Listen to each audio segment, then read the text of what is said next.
Our next reader is the author of Code of the West, an award-winning short story collection. Her first novel, The Beauty of Your Face, is forthcoming from W.W. Norton next year. She's taught wonderful and misunderstood teenagers for over 20 years.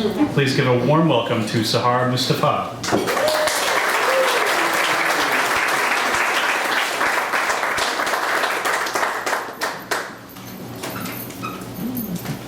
Good night. Yeah, I think so. Thank you. I want to first thank Eden and Andrew for having me back. I just think that this reading series is just super. And thank you all for hearing me tonight. I'm going to read an excerpt from the beginning of the book. Hopefully you'll like what you hear and then maybe check it out next year. It is set in a fictional suburb of Chicago at an American Islamic school. It opens with a white male shooter who enters the building.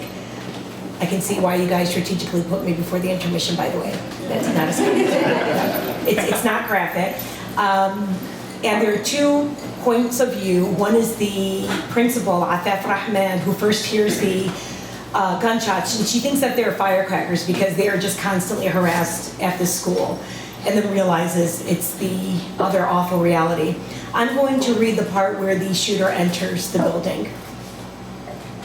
It had been easier than he had imagined. He pulled into the loading dock behind the school, confident his white van wouldn't draw any suspicion. It resembled the ones that delivered food or serviced the building. He wore his old Excel company uniform jumpsuit under an oversized brown winter vest, concealing a .22 Ruger in his holster. The elongated metal toolbox he carried contained an Armalite M15 rifle, unassembled, its parts perfectly fitted inside after he'd taken out the drawers that contained his drill bits and bolts. Earlier that morning, he tossed them all into the large dumpster behind his apartment building. He'd have no use for them after today. He plodded across the wet lot in work boots, crunching the blue salt crystals, dissolving what was left of a snowfall early that morning. He'd woken to the snow, convinced he could hear the snowflakes settling on the window pane. Eileen snored softly, her back to him, and he carefully rolled out of bed. His old dog, Jenny, painfully pulled herself up, arthritis slowing her joints. Her paws scratched the floor as she gathered her bearings, and he waited patiently for Jenny before closing the bedroom door behind them. She followed her master down the narrow hallway, eager at the prospect of a much earlier outing than their normal routine. The moon hung low through the kitchen window, illuminating the snow that continued to fall. It was very quiet, snowflakes padding the walkway outside of his unit and caking the roof and hood of cars lined up in the common parking lot. The plows were not out yet, and he was grateful. The silence was comforting as the snow blanketed the world outside, a pure, clean white. He didn't require sleep anymore. It was enough to have Eileen's touch. He tried to absorb her perpetual warmth, though she sometimes flicked an arm at him, half woken and irritated. He let her sleep this morning, gathering his clothes in a bunch and dressing in the washroom. He decided against leaving a note. He couldn't summon any eloquent words to properly convey what he was about to do. His actions would speak for him. He took Jenny for a walk, past the corner where children from the apartment building usually waited for the school bus, their backpacks bouncing up and down. On any other morning, he'd watch from the railing outside his second-floor unit, recognizing most of them since he'd been inside their apartments, fixing a broken window latch or sealing a leak under a bathroom sink. He'd sip his coffee, panning the group of children, eyes fixing on brown twin boys who stood solemnly apart from their peers. At 7:30, the school bus would pull to the curb, a safety arm extending into the street. Earlier, scattered and unruly, the children would fall into a single file and disappear onto the bus. The twins were always the last to board. This early morning, he seemed to be the only person awake. Jenny's gait slowed after they'd gone a block, her paws slapping against the snow. He felt terrible for his dog, a cross between German Shepherd and Labrador, with black, white, and gray rings of fur around her neck. Jenny was almost 15 years old. It seemed like a slow, torturous decline, and now he regretted not having put Jenny out of her misery. He should have driven up north, found a patch of forest, and let her loose to cavort among the frozen bark trees for a little while. Then he would have called her to him and gotten down on one knee to give her a final rub of her muzzle before pressing the barrel of his pistol between her eyes as she looked up at him. That's how he'd want to go, quickly and painlessly, avoiding the agony and pity of disease and age. If the day went as planned, it might go down like that. He quietly re-entered the apartment and spent a long time on one knee, rubbing his old dog's ears and muzzle. Jenny's faithful, tired eyes deeply moved him. A human being had never regarded him in such a devout way. He hoped Eileen would be merciful and put his dog down, save Jenny a bit of dignity. Inside the Muslim school, a few staff members milled in the short corridor from where he'd entered on the dock. He could see the security guard at a desk, his baseball cap obscuring part of his face. The guard was reading the Sun-Times and looked up at the sound of his steps. He lifted his toolbox in a gesture of greeting, and the guard waved back. No questions and no demands for an identification badge or a work order. Still, icy fear tingled down his spine as he rounded the corner past the cafeteria. He could turn around, pretend he'd forgotten a tool in his van, drive off the lot, back to Eileen and Jenny, but he walked on. He'd had the rifle shipped to him last week, and he'd opened it up, sweat beading his forehead. Eileen was at work, and he sat on the edge of their bed, assembling the rifle, the locking motions offering him a strange kind of comfort, like what he'd experienced as a boy when his father took him and his brother Joe hunting. It was the only time he could bear to be close to his father and not want to kill him. His brother Joe had been brave, joining the army, leaving him alone with their parents.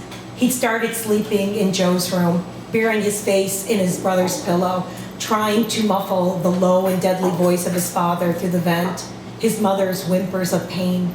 The next morning, she'd be at the stove, cooking their oatmeal as usual, her sprained arm in a sling that she'd made from old cheesecloth. Other mornings, her lip was like a smashed cherry, her eye swollen like a plum. Today, he wouldn't be running away, and any thoughts of retreating to his van were gone. He moved quickly down the hallway, eyes searching for a janitor's closet. This school was like any other he'd ever been inside. There were bulletin boards with college posters and announcements for scholarships. The floors gleamed under fluorescent ceiling panels. The old brown brick exterior of the building contrasted with the modern renovations he suspected had taken place over the decades. Except for the portraits of students showcased on the walls of the corridor, every single girl wearing a headscarf, grinning ear to ear, it was no different than any other school. He passed the gymnasium, and he could hear girls running across the court, dribbling a basketball, cheering each other on. Next to a drinking fountain, he spotted a door with a sign, "Employees Only."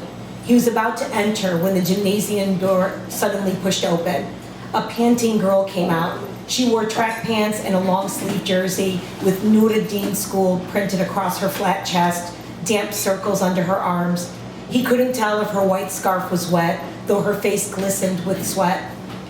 He halted, frozen, his eyes darting from the young girl to the door she'd bolted through. That old familiar feeling of dispossession, of not belonging, coated his chest. Even this girl, thin black eyebrows raised as she took labored breaths from running, seemed to exude more confidence than he, a grown man, felt. She gave him a little wave before heading to a water fountain. He turned back to the door and quickly entered a closet full of cleaning supplies. He'd hated school when he was a kid, though he'd made decent marks. He dreaded getting called on to solve an equation at the board or to read a poem from Wordsworth out loud while his classmates followed along in their textbooks. The only tolerable teacher had been Mr. Hillix, a history teacher who'd been rumored to have been a spy for the Russians and in possession of Nazi silverware. Mr. Hillix's classroom contained world maps and framed antique cartography. He would trace his finger along the distance between countries like Peru and New Guinea, and where he was.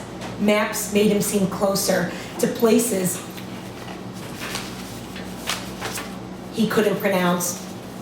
At first, that had given him hope of a place bigger than Wisconsin, especially after Joe left. He imagined his brother living in a foreign country after his service, and he hoped a postcard would appear someday from Joe, featuring an exotic city or a dazzling beach. But a postcard or letter never came.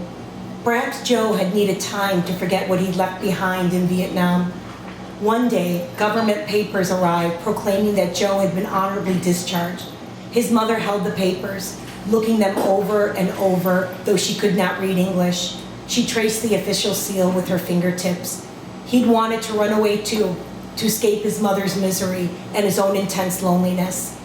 Before he'd enlisted, Joe had never mentioned Vietnam. Even as they watched the images streaming from their television, his brother had never expressed an opinion about the war. They both sat on a woven rug in the parlor as Walter Cronkite reported events they could only see and hear. The chop-chop of helicopter propellers swooping over hamlets, the gray and black smoke billowing from once lush forests. He could never imagine the stench of burned villages, bodies charred to unrecognizable clumps, or the diesel-like smell of Agent Orange sprayed over thousands of acres of vegetation. And how did it feel when your flesh burned, chemicals eating through your skin? Those horrifically visceral realities never penetrated through the TV screen. Perhaps Joe had understood it more deeply, felt something that compelled a call to duty. Enlisting had at least given Joe a purpose their father could not rebuke. But Joe left him too, without even a note. The only thing he'd left under his bed was a walnut safe box with his .22 Ruger, a non-shot revolver Joe had saved up 2 summers to buy. Discovering this, he pretended it was a farewell present from his brother. His father carried on like he'd never had an older son. He'd realized then, 15 years old and alone, how easy it was for someone to be discarded like an old blanket. People were disposable, even the ones you loved. One day he'd leave too. A bell rang, yanking him back to the present.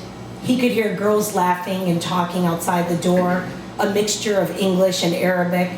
He waited until a second bell rang, signaling the start of a new period.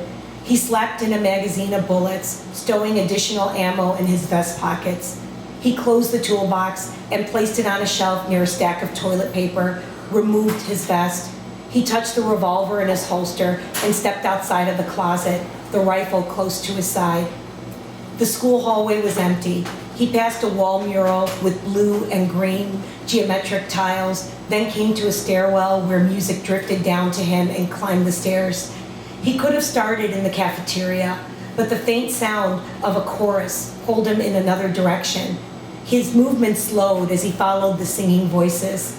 Soon, he would see their faces up close, and he could soak up their terror, their pleas for their lives. And he wanted them to see him too, not from a distance, some lunatic man wielding a gun like in all the other stories they'd heard on the news, never truly imagining it happening to them. He wanted to be close enough so they could catch an awful, desperate power in his eyes.